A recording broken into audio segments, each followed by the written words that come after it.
Encontré a mi hija de 15 años, inconsciente, en el baño con un frasco vacío de pastillas a su lado. En la nota que había dejado escribió: «Mamá, perdóname, pero ya no puedo más». Era un martes por la tarde de noviembre, uno de esos días grises de otoño, donde parece que el sol nunca va a salir. Acababa de llegar a casa después de una junta larga en el trabajo, cansada, pero satisfecha porque había conseguido un nuevo cliente importante para la empresa. Tenía esa energía positiva que viene después de un día productivo, y estaba planeando contarle a Valeria sobre mi éxito mientras cenábamos juntas, como habíamos hecho durante años. Valeria había sido mi compañera constante desde que su padre nos abandonó, cuando ella tenía 7 años. Ahora, a los 15, era todo lo que una madre podía soñar. Inteligente, talentosa, responsable y aparentemente bien ajustada, a pesar de haber crecido en un hogar monoparental. Era estudiante de honor. Tocaba el piano como un ángel. Hablaba 3 idiomas con fluidez y tenía planes claros de estudiar medicina en una universidad prestigiosa. Como madre soltera trabajando en ventas, mi horario era demandante pero flexible. Algunos días trabajaba hasta tarde atendiendo clientes, otros días tenía la libertad de estar en casa temprano. Ese martes había tenido una junta que se extendió hasta las 6:30 p.m., así que llegué a casa alrededor de las 7:15, una hora más tarde de lo usual. «¡Valeria! ¡Ya llegué!», grité desde la entrada mientras dejaba mi bolsa y las llaves en la mesa del recibidor. La casa estaba silenciosa, lo cual no era inusual. Valeria siempre había sido una adolescente tranquila, que pasaba mucho tiempo en su habitación estudiando, leyendo o practicando piano. Subí las escaleras hacia su cuarto para saludarla y contarle sobre mi día. Su puerta estaba cerrada. Algo que había empezado a hacer más frecuentemente en los últimos meses. Toqué suavemente. «¿Val? ¿Estás ahí?» Silencio. «Valeria, ¿todo bien?» Nada. Intenté abrir la puerta, pero estaba cerrada con llave.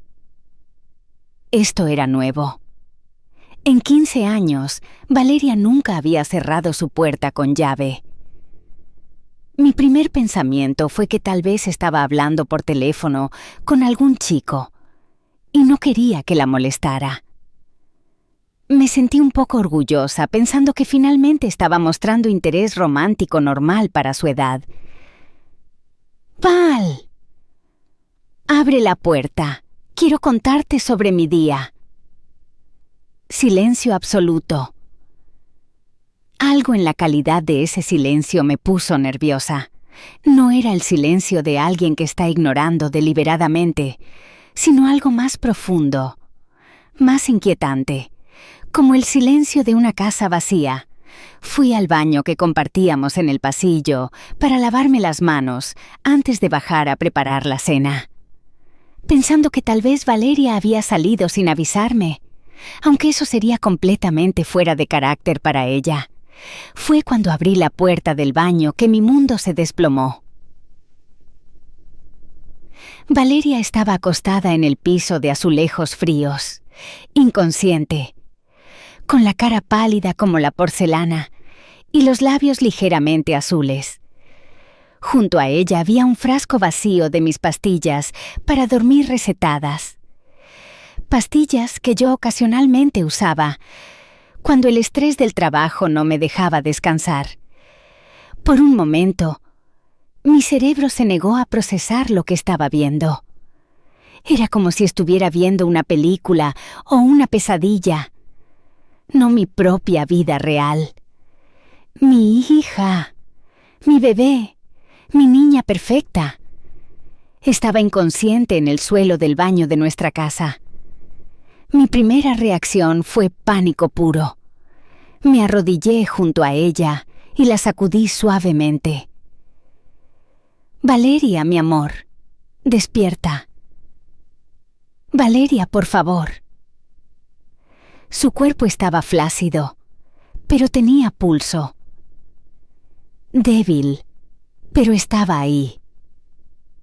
Respiraba, pero de manera muy superficial. Fue entonces cuando vi la nota.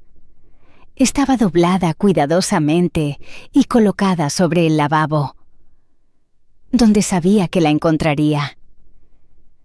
Mi nombre estaba escrito en su letra perfecta. Esa caligrafía hermosa que siempre había admirado. Con manos temblorosas, la abrí. Mamá, perdóname, pero ya no puedo más. He tratado de ser la hija perfecta que necesitas, pero estoy tan cansada de fingir que estoy bien. Cada día se siente como una actuación que ya no puedo mantener. No es tu culpa. Es mía por no ser lo suficientemente fuerte. Sé que esto te va a doler, y lo siento más de lo que puedes imaginar. Pero vivir duele más de lo que morir puede doler. Te amo más de lo que las palabras pueden expresar, pero amar no es suficiente para mantenerme aquí. Cuida de ti misma. Mereces ser feliz, y tal vez sin mí puedas serlo realmente. Valeria P.D. Mi diario está debajo de mi colchón. Tal vez te ayude a entender. Leí esas palabras 1, 2, 3 veces antes de que mi cerebro pudiera procesarlas completamente. Mi hija, que yo pensaba que era la adolescente más estable y feliz del mundo, había estado sufriendo tanto que prefería morir antes que continuar viviendo. Llamé al 911 con dedos que temblaban tanto que apenas podía marcar los números. 911, ¿cuál es su emergencia? Mi hija de 15 años se tomó una sobredosis de pastillas. Está inconsciente pero respirando. Por favor, manden una ambulancia. ¿Cuál es su dirección, señora? Di la dirección mientras me arrodillaba nuevamente junto a Valeria, acariciando su cabello y susurrándole que todo iba a estar bien, que mamá estaba ahí, que se iba a recuperar. ¿Sabe qué tipo de pastillas tomó y cuántas? Zolpidem, pastillas para dormir.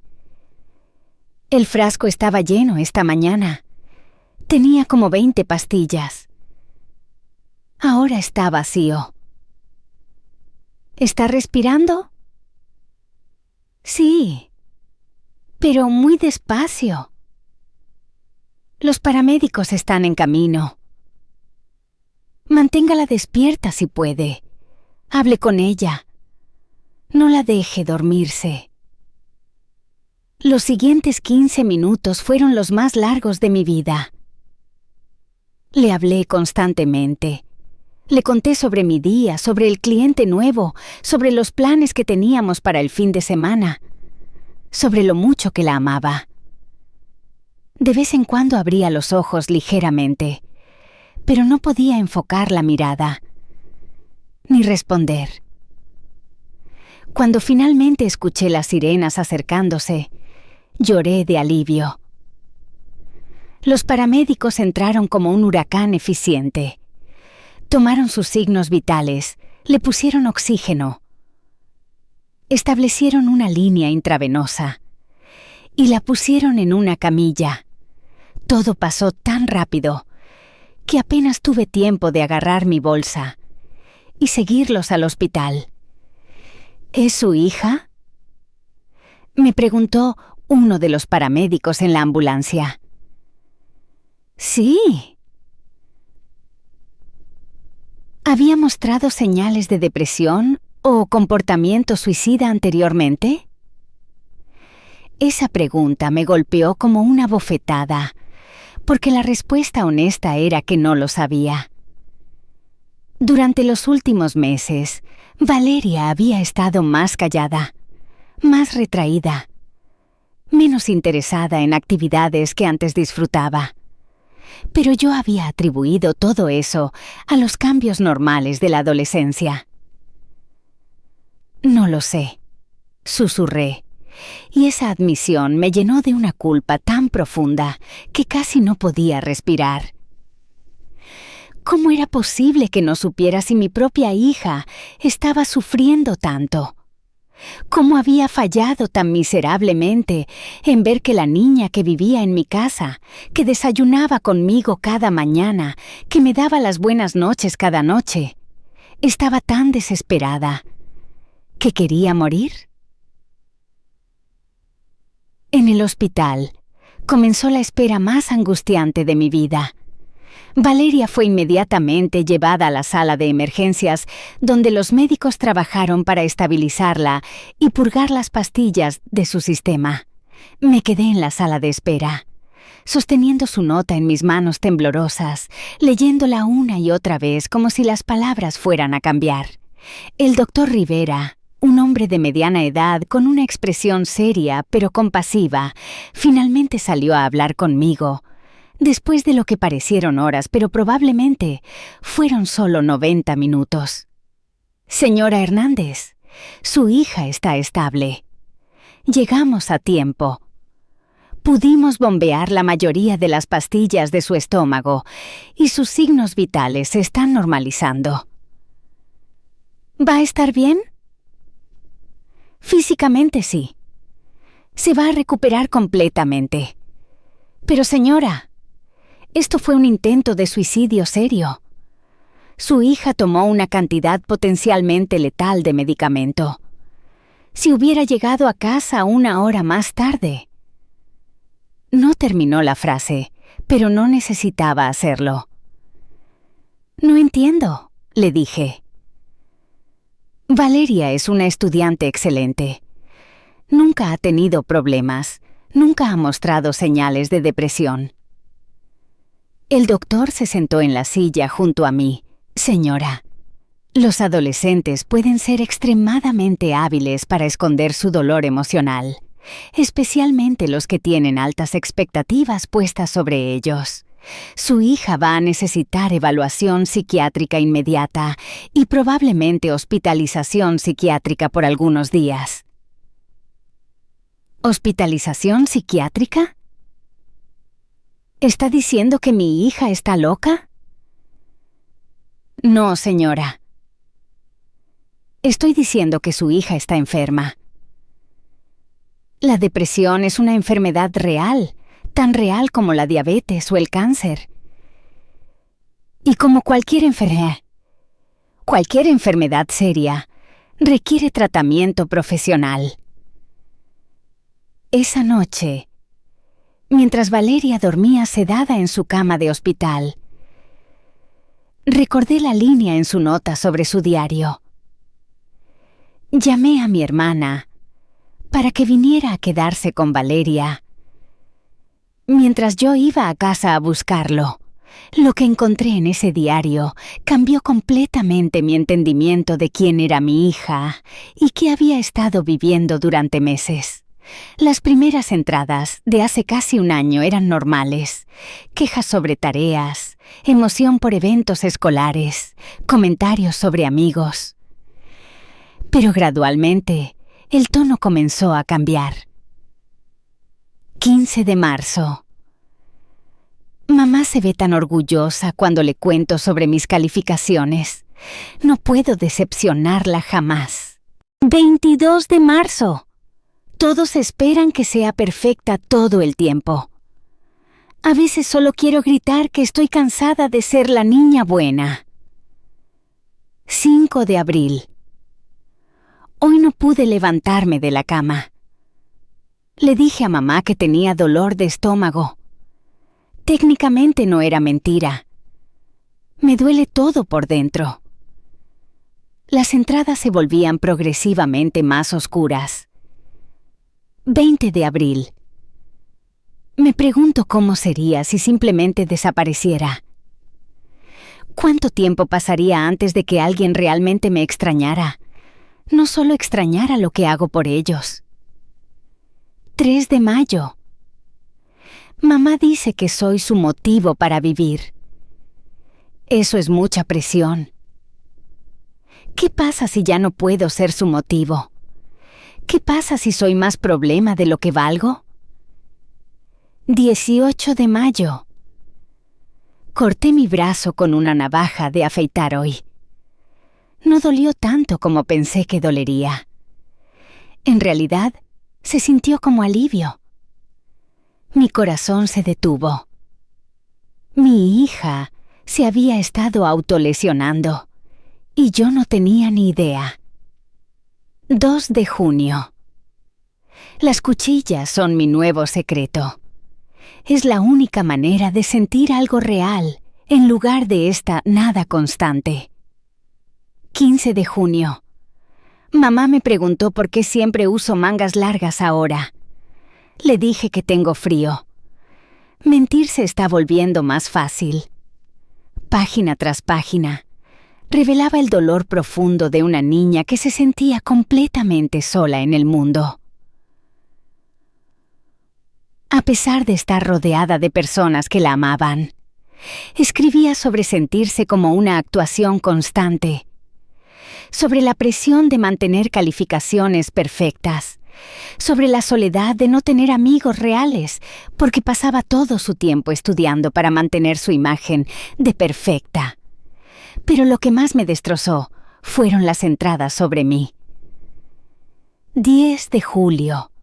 Mamá trabaja tan duro para que yo pueda tener una vida buena. Se sacrifica todo el tiempo por mí. ¿Cómo puedo decirle que su sacrificio no me está haciendo feliz?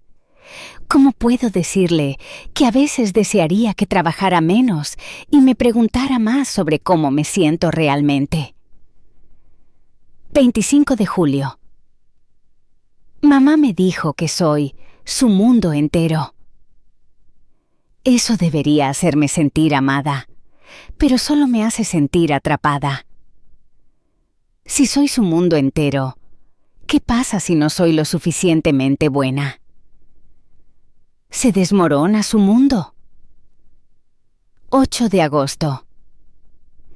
Intenté hablar con mamá sobre sentirme triste, pero inmediatamente trató de arreglarlo sugiriendo actividades divertidas y recordándome todo lo que tengo, por lo cual estar agradecida. No entiende que no se trata de estar agradecida. Se trata de que algo dentro de mí está roto. 22 de agosto. Creo que mamá prefiere la versión falsa de mí que actúo todos los días. Cuando trato de mostrarle cómo me siento realmente, se pone ansiosa y trata de hacer que vuelva a ser yo misma. Pero esta versión triste es yo misma. Las últimas entradas eran las más desgarradoras. 5 de noviembre. Ya no puedo fingir más. Estoy tan cansada de pretender que estoy bien cuando cada día se siente como caminar en arenas movedizas. 8 de noviembre. Busqué en Google maneras indoloras de morir. Eso probablemente no es normal. 12 de noviembre. Mamá tiene pastillas, las pastillas para dormir. Se ve tan pacífica cuando las toma. Me pregunto si 20 pastillas o las me darían esa paz para siempre. La última entrada estaba fechada. El día de su intento de suicidio. 15 de noviembre. Hoy es el día. No puedo seguir fingiendo que todo está bien. Mamá merece una hija que pueda ser realmente feliz, no alguien que solo actúa felicidad. Tal vez mi muerte le dará la libertad de encontrar una felicidad real. Lo siento, mamá. Te amo demasiado para seguir siendo tu decepción. Cerré el diario y lloré hasta que no me quedaron lágrimas. Mi hija había estado documentando meticulosamente su descenso hacia la desesperación, y yo había estado completamente ciega a todo. Regresé al hospital con una comprensión completamente nueva de lo que había estado pasando. Valeria estaba despierta, aunque sedada, cuando entré a su habitación. «Hola, mi amor», dije suavemente, sentándome en la silla junto a su cama. Ella me miró con ojos llenos de vergüenza y culpa. «Mamá, lo siento tanto». «No, Valeria, yo soy quien debería disculparse. Leí tu diario». Su rostro se llenó de pánico. «Mamá, no. Mi amor, no estoy enojada. Estoy devastada conmigo misma por no haber visto cuánto estaba sufriendo». Las lágrimas comenzaron a correr por sus mejillas. Traté de decírtelo de maneras indirectas, pero tú siempre querías arreglar las cosas inmediatamente o me recordabas lo afortunada que era. Tienes razón. Cuando trataste de hablarme sobre sentirte triste, yo entré en pánico y traté de animarte en lugar de simplemente escucharte. No quería decepcionarte. Trabajas tan duro para darme una vida buena. Valeria, mi amor, tú no me decepcionas jamás. Pero he estado fallando como madre de la peor manera posible. He estado tan enfocada en darte cosas y oportunidades que olvidé darte lo que realmente necesitabas. ¿Qué necesitaba? Una madre que te viera realmente. No solo la versión de ti que pensé que necesitaba ser. Una madre que entendiera que estar triste no es algo que necesita ser arreglado inmediatamente, sino algo que necesita ser escuchado y validado. Esa conversación fue el inicio de un proceso de sanación que tomaría años. Pero también fue el momento en que realmente conocí a mi hija por primera vez en mucho tiempo. Lo que descubrí en los siguientes días sobre la vida secreta de mi hija me hizo entender que había estado gritando, pidiendo ayuda durante meses. Pero yo estaba demasiado ocupada para escucharla. Valeria había estado enviando señales sutiles pero claras durante meses, señales que yo había malinterpretado completamente o ignorado por completo. En mi afán de mantener nuestra vida funcionando sin problemas. Durante los días que Valeria estuvo hospitalizada para evaluación psiquiátrica, tuve tiempo para reflexionar sobre todos los cambios que había notado en ella durante los últimos meses. Cambios que ahora entendía eran gritos de auxilio desesperados. La doctora Patricia Morales, la psiquiatra asignada a Valeria, me pidió que viniera a una sesión para hablar sobre el historial de comportamiento de mi hija. «Señora Hernández», me dijo cuando nos sentamos en su oficina, «quiero que piense en los últimos 6 meses. Notó cambios en los patrones de sueño de Valeria, en sus hábitos alimenticios, en su interacción social, en sus intereses. Cuando realmente me forcé a recordar, las señales habían estado ahí todo el tiempo. Los cambios en el sueño habían comenzado alrededor de abril. Valeria, que siempre había sido madrugadora y llena de energía por las mañanas, de repente comenzó a tener dificultades para levantarse. Yo atribuí esto a las demandas académicas crecientes de la preparatoria, pensando que se estaba quedando despierta hasta tarde estudiando. Le sugería que durmiera más temprano, le conté a la doctora. Pero ella decía que tenía mucha tarea. Nunca se me ocurrió que tal vez no podía dormir por otras razones. Los problemas de sueño son uno de los primeros síntomas de depresión en adolescentes, explicó la doctora. Pueden manifestarse como insomnio o como hipersomnia, dormir demasiado. pero nunca sentirse descansado. Los cambios alimenticios también habían sido graduales pero consistentes. Valeria siempre había tenido buen apetito y disfrutaba cocinar conmigo los fines de semana, pero durante el verano había comenzado a saltar comidas frecuentemente. Decía que no tenía hambre o que había comido algo en casa de una amiga, recordé. Perdió peso, pero pensé que era solo crecimiento natural de adolescente. ¿Cuánto peso perdió aproximadamente? Tal vez 10 o 15 libras en unos 4 meses. No parecía dramático porque pasó gradualmente. El aislamiento social había sido quizás la señal más obvia que había malinterpretado. Valeria había comenzado a rechazar invitaciones de amigos, había dejado de mencionar actividades sociales y pasaba cada vez más tiempo sola en su habitación. Yo pensé que era madurez. Admití con vergüenza. Pensé que estaba enfocándose más en sus estudios y siendo más selectiva con sus amistades. La felicité por ser tan dedicada. ¿Dejó algún hobby o actividad que antes disfrutaba? Esa pregunta me golpeó fuerte porque la respuesta era un sí rotundo.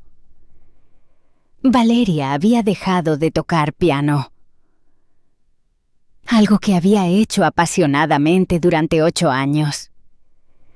Cuando le pregunté por qué ya no practicaba, me dijo que estaba demasiado ocupada con la escuela. También había dejado de leer por placer, algo que había sido su actividad favorita desde la infancia. Dejó de hacer todo lo que realmente la hacía feliz, me di cuenta en voz alta. Y yo lo interpreté como madurez y enfoque académico.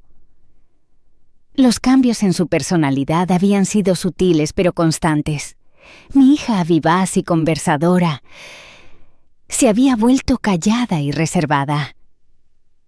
Sus respuestas a mis preguntas sobre su día se habían vuelto monosilábicas. Su risa, que siempre había sido frecuente y genuina, se había vuelto rara y forzada. Cuando traté de hablar con ella sobre estos cambios, le expliqué a la doctora. Me dijo que estaba creciendo y que era normal que los adolescentes fueran más reservados con sus padres. ¿Y usted aceptó esa explicación? La acepté porque quería creerla. Era más fácil pensar que era desarrollo normal que confrontar la posibilidad de que algo estuviera realmente mal. La doctora Morales también me ayudó a entender cómo mis propias reacciones habían contribuido inadvertidamente al aislamiento de Valeria. Cuando Valeria ocasionalmente trataba de expresar sentimientos negativos, ¿cómo respondía usted? Recordé múltiples instancias donde Valeria había intentado hablar conmigo sobre sentirse triste o abrumada, y mi respuesta había sido inmediata distracción o solución de problemas. Una vez, en julio, Valeria me había dicho: «Mamá, a veces me siento como si nada de lo que hago importara realmente». Mi respuesta había sido: «Ay, mi amor, no digas eso, eres increíble. Mira todo lo que has logrado este año. Vamos al centro comercial mañana, te compro algo bonito para animarte». Otra vez, en agosto, había dicho: «Me siento desconectada de todo el mundo, como si estuviera viendo la vida desde afuera». Yo había respondido: «Es solo el estrés de la escuela, mi cielo. Necesitas salir más. ¿Por qué no llamas a Andrea para hacer planes?». En lugar de validar sus sentimientos y explorar por qué se sentía así, me explicó la doctora, usted entraba inmediatamente en modo de arreglar el problema. Esto le enviaba el mensaje de que sus sentimientos negativos eran incorrectos o algo que necesitaba ser cambiado rápidamente. Pero yo solo quería que fuera feliz. Por supuesto. Pero los adolescentes necesitan saber que está bien sentirse triste, ansioso o confundido a veces. Cuando tratamos de eliminar inmediatamente todos los sentimientos negativos, les enseñamos que esos sentimientos son inaceptables. Durante esa conversación, también me di cuenta de que había creado una dinámica donde Valeria sentía que tenía que proteger mis sentimientos además de los suyos propios. Frecuentemente le decía cosas como, «Eres mi razón de vivir», o «No sé qué haría sin ti», o «Eres lo único bueno en mi vida». Pensaba que estos comentarios expresaban mi amor, pero ahora entendía que habían puesto una presión tremenda sobre Valeria para ser mi fuente principal de felicidad. Los niños no deben sentir responsabilidad por la estabilidad emocional de sus padres. Me explicó la doctora. Cuando Valeria se sentía mal, probablemente también se sentía culpable por arruinar su felicidad. Esa revelación me destrozó, porque me di cuenta de que Valeria había mencionado esto específicamente en su diario.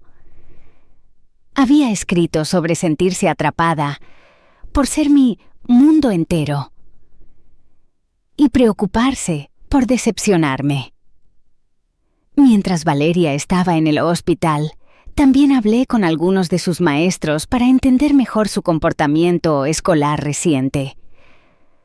Su consejera escolar, la señora García, me dio información que me sorprendió. Valeria vino a verme 3 veces este semestre, me dijo. Parecía abrumada y mencionó sentirse desconectada de sus amigos. Le sugerí que hablara con usted, pero dijo que no quería preocuparla. ¿Por qué no me llamaron? Valeria pidió específicamente que no lo hiciéramos. Dijo que iba a hablar con usted de ella misma. Como no había señales de peligro inmediato, y ella era menor de edad pidiendo confidencialidad, respetamos su petición. Su profesora de inglés también había notado cambios. Los ensayos de Valeria se volvieron progresivamente más oscuros durante el semestre, me explicó. Escribía sobre temas como soledad, desesperanza y sentirse invisible. Al principio pensé que era exploración literaria normal, pero hacia el final me preocupé. ¿Hablaron con ella sobre esto? Lo intenté. Le pregunté si todo estaba bien en casa, y ella me aseguró que sí. Dijo que solo estaba explorando diferentes estilos de escritura. Incluso sus amigas habían notado cambios, pero como adolescentes, no habían sabido cómo interpretar o responder a ellos. Hablé con Andrea, quien había sido mejor amiga de Valeria durante años. Valeria se volvió muy rara. Los últimos meses, me dijo Andrea. Cancelaba planes constantemente, y cuando salíamos parecía estar ahí, pero no realmente ahí, ¿sabe? Como si estuviera pensando en otra cosa todo el tiempo. ¿Dijo algo sobre sentirse triste o deprimida? No exactamente. Pero hacía comentarios extraños como, me pregunto si alguien me extrañaría si desapareciera, o a veces pienso que sería más fácil si no existiera. Pensamos que estaba siendo dramática, como hacen todos los adolescentes a veces. Lo que me resultó más doloroso fue entender que múltiples personas en la vida de Valeria habían notado señales de alarma, pero todos habíamos normalizado o minimizado su importancia. Los maestros pensaron que era estrés académico normal. Las amigas pensaron que era drama adolescente típico. Yo pensé que era maduración normal. Nadie había conectado todas las piezas para ver el patrón completo. Una adolescente en descenso hacia una depresión mayor que la llevaría al borde del suicidio. La doctora Morales me ayudó a entender que esto era extremadamente común. La depresión adolescente es notoriamente difícil de detectar, me explicó, especialmente en estudiantes de alto rendimiento como Valeria. Estos adolescentes son expertos en mantener una fachada funcional mientras sufren internamente. Pero ¿cómo no vi que se estaba autolesionando? Valeria era muy cuidadosa. Usaba mangas largas constantemente. Se cortaba en áreas que normalmente estarían cubiertas por ropa. Y probablemente se cuidaba las heridas ella misma para evitar que se infectaran y requirieran atención médica. Durante esa semana en el hospital, Valeria comenzó terapia intensiva y fue diagnosticada con depresión mayor severa. También comenzó medicación antidepresiva bajo supervisión médica cuidadosa.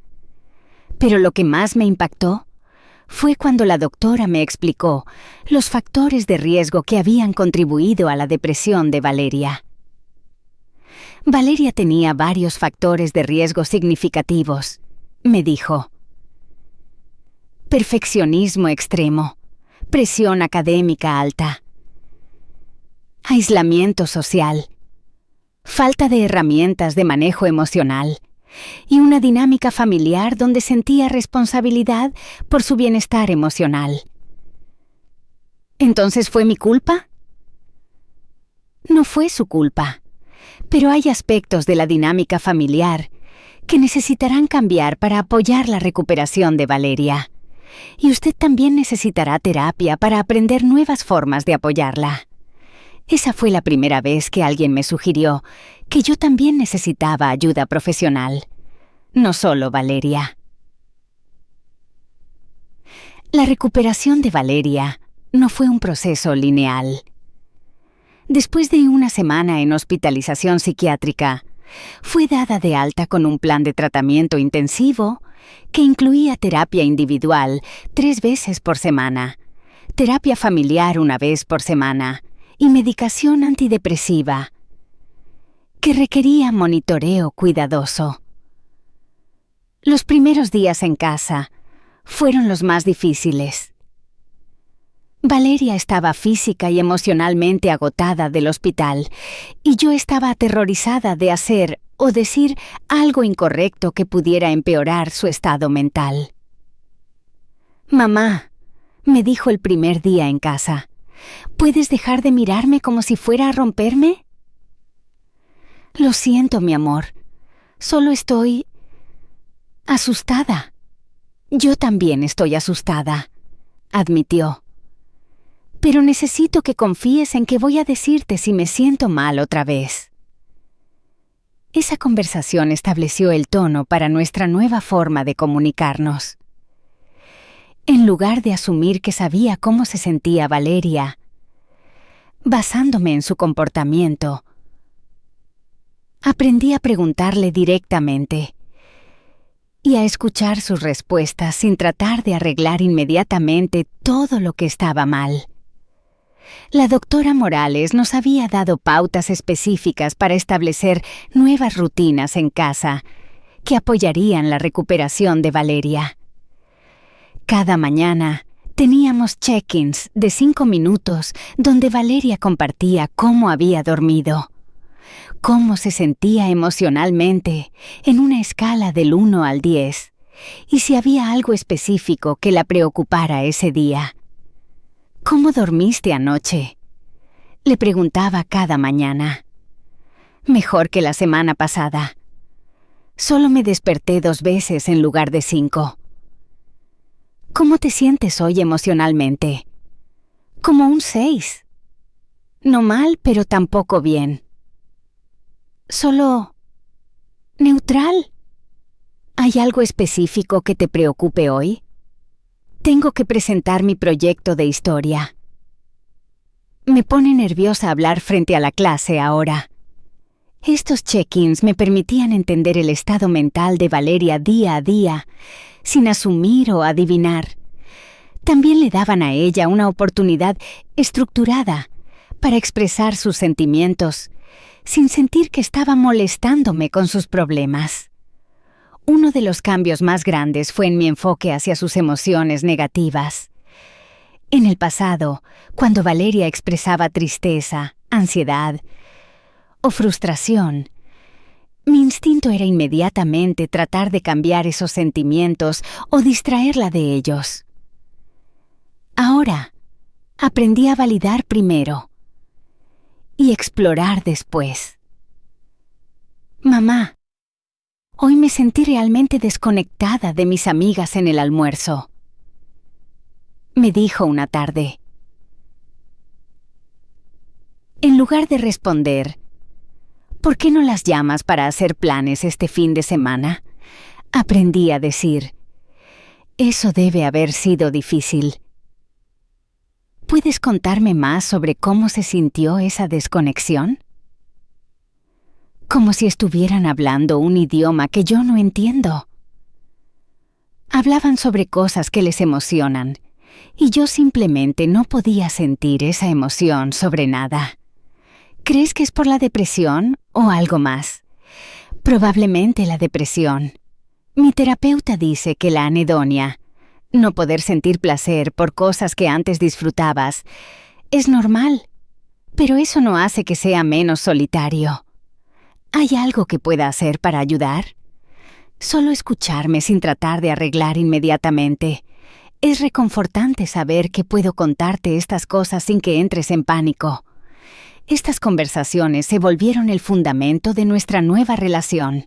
Valeria comenzó a confiar en que podía compartir sus luchas emocionales conmigo, sin que yo inmediatamente tratara de eliminar su dolor o me sintiera personalmente responsable por hacerla feliz.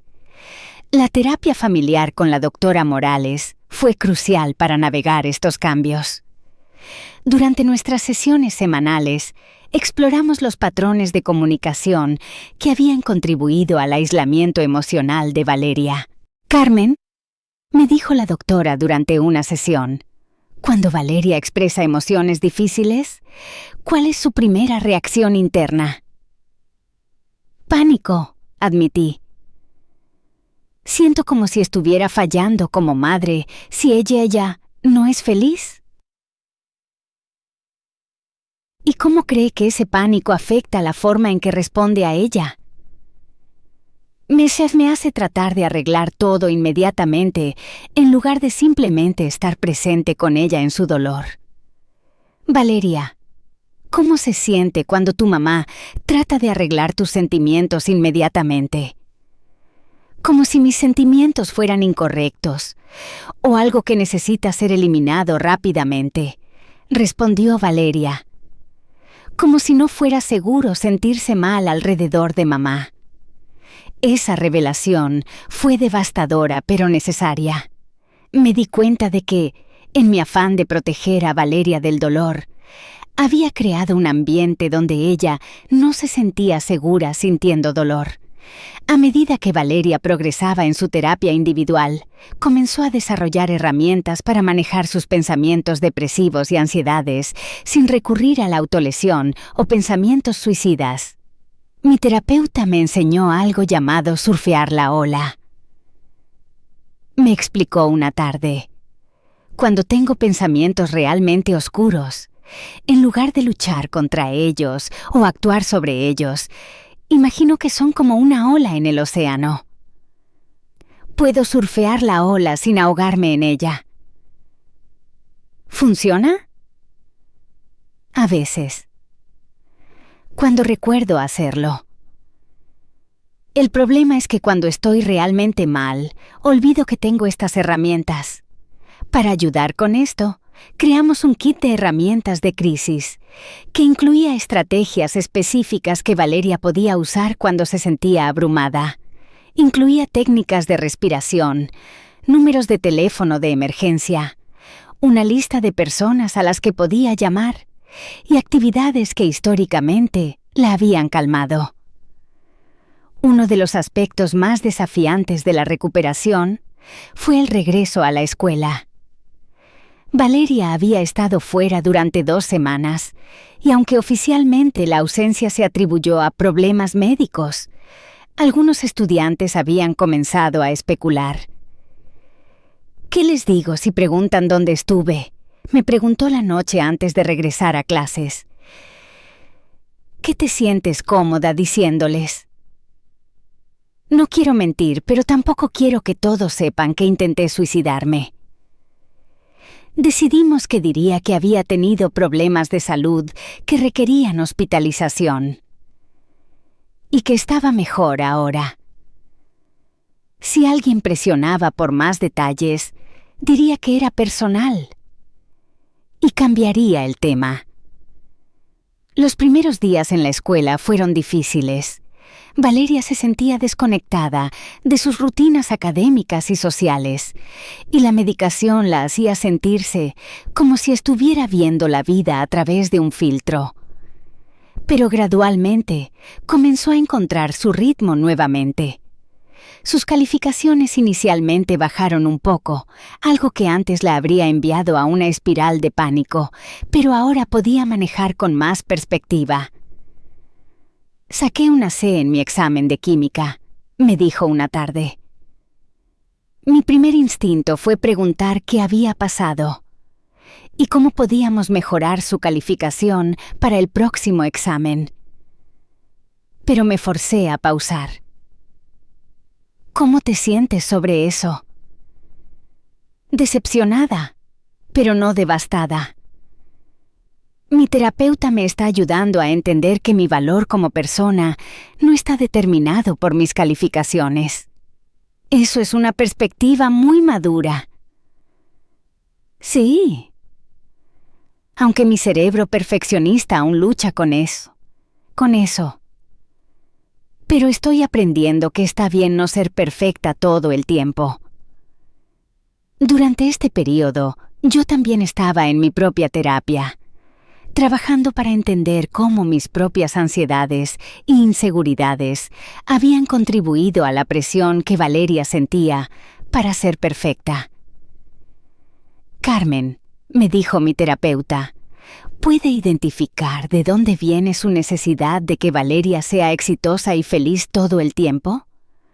Supongo que, como madre soltera, siempre he sentido que tengo que compensar por no tener padre, como si tuviera que ser perfecta para que ella no sintiera que le falta algo. ¿Y cómo cree que esa presión sobre usted misma se tradujo en presión sobre Valeria? Si yo tenía que ser la madre perfecta, entonces ella tenía que ser la hija perfecta para validar que lo estaba haciendo bien. Esa revelación fue clave para cambiar mi enfoque. Comencé a trabajar en aceptar que tanto Valeria como yo podíamos ser imperfectas y aún así ser suficientes. Aproximadamente 3 meses después de su intento de suicidio, Valeria tuvo lo que su terapeuta llamó una recaída de pensamientos. Durante una semana particularmente estresante en la escuela, los pensamientos suicidas regresaron, aunque no tan intensos como antes. «Mamá», me dijo una noche, «los pensamientos oscuros están de vuelta». En lugar de entrar en pánico, usé las herramientas que había aprendido en terapia. «Gracias por decirme. ¿Qué tan intensos son en una escala del 1 al 10? ¿Como un 6? No tengo planes específicos, pero sí pienso que las cosas serían más fáciles si no estuviera aquí. ¿Has usado alguna de tus herramientas de manejo?» Intenté la respiración profunda y escribir en mi diario, pero no están funcionando tan bien hoy. ¿Te gustaría que llame a tu terapeuta para una sesión adicional esta semana? Sí, Eso sería útil. El hecho de que Valeria pudiera identificar y comunicar sus pensamientos suicidas recurrentes sin actuar sobre ellos fue un progreso enorme. En lugar de esconder su dolor hasta que se volviera insoportable, ahora tenía las herramientas y la confianza para pedir ayuda cuando la necesitaba. Esa recaída temporal también me enseñó que la recuperación de la depresión no es lineal. Hay buenos días y malos días. Y los malos días no significan que el progreso se ha perdido. 6 meses después del intento de suicidio de Valeria, nuestra vida había encontrado un nuevo ritmo. No era la vida que habíamos tenido antes. Esa vida había estado construida sobre fundamentos frágiles de perfección y negación, sino algo más sólido, más honesto, más real. Valeria continuaba en terapia semanal y tomaba medicación, pero había desarrollado un arsenal de herramientas para manejar su depresión. Más importante, había desarrollado una comprensión profunda de su propia salud mental y las señales de advertencia que necesitaba monitorear. «Mamá», me dijo una mañana durante nuestro check-in diario, «creo que necesito ajustar mi medicación. He estado sintiendo esa niebla mental otra vez. ¿Quieres que llame al psiquiatra para adelantar tu cita?» «Sí, por favor. Y también quiero hablar con mi terapeuta sobre algunas técnicas adicionales para los días difíciles». Ver a Valeria tomar responsabilidad activa por su salud mental era increíblemente reconfortante. Ya no estaba esperando que yo leyera su mente o arreglara sus problemas. Estaba aprendiendo a ser su propia defensora. Uno de los cambios más significativos fue en su relación con el perfeccionismo académico.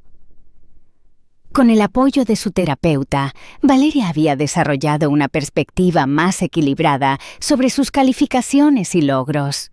Decidí no postularme para ser valedictorian. Me anunció una tarde. Un año antes, esta declaración me habría llenado de pánico. Valeria siempre había estado en camino de ser valedictorian, y yo había asumido que eso era lo que ella quería. ¿Cómo te sientes sobre esa decisión? Aliviada, honestamente. Me di cuenta de que estaba persiguiendo el título para validación externa, no porque realmente lo quisiera. Prefiero enfocar mi energía en cosas que genuinamente me interesan. ¿Cómo qué? Estoy pensando en unirme al club de debate y tal vez hacer trabajo voluntario en el centro de crisis local. Quiero hacer cosas que me den sentido de propósito real, no solo otro logro para mi currículum. Esta conversación me mostró cuánto había crecido Valeria en su comprensión de sí misma. Estaba tomando decisiones basadas en sus propios valores y bienestar, no en expectativas externas. Su decisión de hacer trabajo voluntario en el centro de crisis resultó ser particularmente significativa. Después de varios meses de entrenamiento, comenzó a responder llamadas telefónicas de personas en crisis emocional. Hoy hablé con una chica de mi edad que estaba teniendo pensamientos suicidas. Me contó después de uno de sus turnos. Pude ayudarla a calmarse y conectarla con recursos locales. ¿Cómo te sentiste manejando esa llamada? Al principio nerviosa, pero después poderosa. Como si todo por lo que he pasado finalmente tuviera un propósito. Pude entender exactamente cómo se sentía, porque yo he estado ahí. Ver a Valeria transformar su experiencia personal en algo que podía usar para ayudar a otros fue profundamente sanador para ambas. no solo le daba sentido a su lucha, sino que también la ayudaba a ver su propia fuerza y resiliencia. Durante este tiempo, nuestra relación madre-hija se había transformado completamente. Ya no estaba basada en mi necesidad de que ella fuera perfecta o en su necesidad de proteger mis sentimientos. Estaba basada en honestidad mutua, respeto por los límites emocionales de cada una y un amor que podía existir junto con la imperfección. «Mamá», me dijo Valeria una tarde, mientras preparábamos la cena juntas, ¿puedo preguntarte algo personal? Por supuesto. ¿Alguna vez te sientes triste o ansiosa? Antes de su crisis, habría minimizado mis propios sentimientos para protegerla. Ahora entendía que la honestidad emocional apropiada para la edad era más saludable. Sí, mi amor. A veces me siento ansiosa sobre el trabajo, o triste cuando pienso en tu papá, o preocupada por si estoy tomando las decisiones correctas como madre. ¿Qué haces cuando te sientes así? Tengo mi propia terapeuta, hago ejercicio, llamo a tu tía, o a veces simplemente permito sentir los sentimientos sin tratar de cambiarlos inmediatamente. Es bueno saber que los adultos también luchan con emociones difíciles. Me hace sentir menos rota. Mi amor, nunca has estado rota. Has estado luchando con una enfermedad real, pero eso no te hace menos valiosa o menos completa como persona. Un año después de su intento de suicidio, Valeria decidió compartir su historia con su clase, como parte de un proyecto sobre salud mental. Inicialmente me preocupé por cómo reaccionarían sus compañeros, pero ella estaba determinada a ayudar a normalizar las conversaciones sobre depresión adolescente. Quiero que otros estudiantes sepan que está bien pedir ayuda, me explicó. Quiero que sepan que la depresión no discrimina. Puede afectar a cualquiera, incluso a la estudiante perfecta. Su presentación fue poderosa y bien recibida. Varios estudiantes se acercaron después para agradecerle por su valentía, y algunos compartieron sus propias luchas con ansiedad y depresión. Más importante, 3 estudiantes pidieron información sobre recursos de salud mental después de su presentación. El consejero escolar me contactó para decirme que Valeria había inspirado a otros estudiantes a buscar ayuda. Su hija salvó vidas hoy, me dijo. Su disposición a ser vulnerable y honesta sobre su experiencia ha abierto puertas para que otros estudiantes busquen el apoyo que necesitan. Esa noche, Valeria y yo tuvimos una de nuestras conversaciones más profundas hasta la fecha. ¿Te arrepientes de haber intentado suicidarte?, le pregunté.